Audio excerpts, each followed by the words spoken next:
मिळालं लग्नाचं गिफ्ट. माझा श्रेयस, माझं श्रेयसवरचं प्रेम म्हणून नाचत होतीस ना. आता आता श्रेयस उभ्या आयुष्यात तुला त्याच्या जवळ सुद्धा उभं करणार नाही. तुझ्यावर फक्त तिरस्काराचा वर्षाव करेल. मी काय म्हणते, तुझी आजी घेऊन चालली होती ना तुला पाड्यावरती, मग जायचं होतंस ना तिच्याबरोबर. कारण इथे तुला फक्त नरक यातना भोगाव्या लागणार आहे. कारण चारी बाजूंनी मी तुझी नाकाबंदी केली आहे. आणि श्रेयस माझ्या विरोधात आता एकही अक्षर ऐकून घेणार नाही.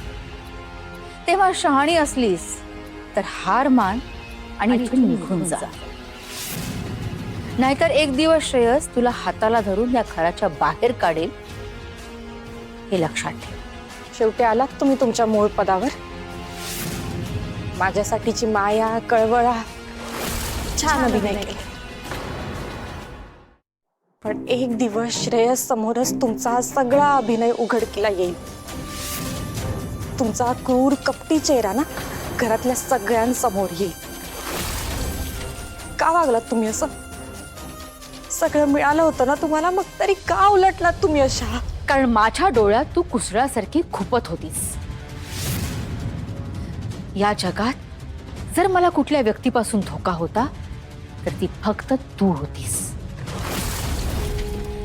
आणि प्रत्येक दिवशी श्रेयस तुझ्या कह्यात जात होता. म्हणूनच त्याच्या तुझ्यावरच्या विश्वासाला मी सुरुंग लावला. आणि श्रेयस त्याच्या आयुष्यातून तुला हद्दपार करेल हा शब्द आहे माझा. मग माझाही शब्द आहे, माझं प्रेमच जिंकेल.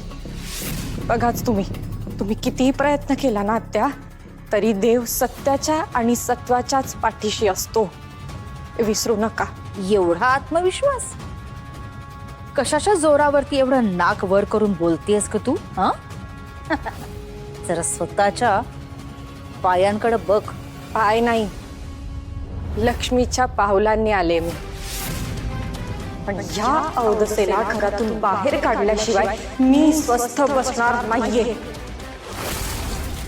तारा आहे मी, तारा. एकच वायदा, ताराचा कायदा.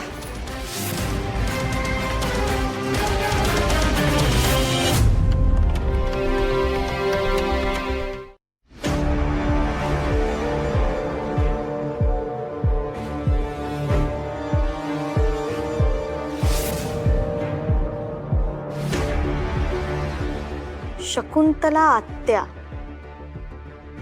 म्हणजे एवढा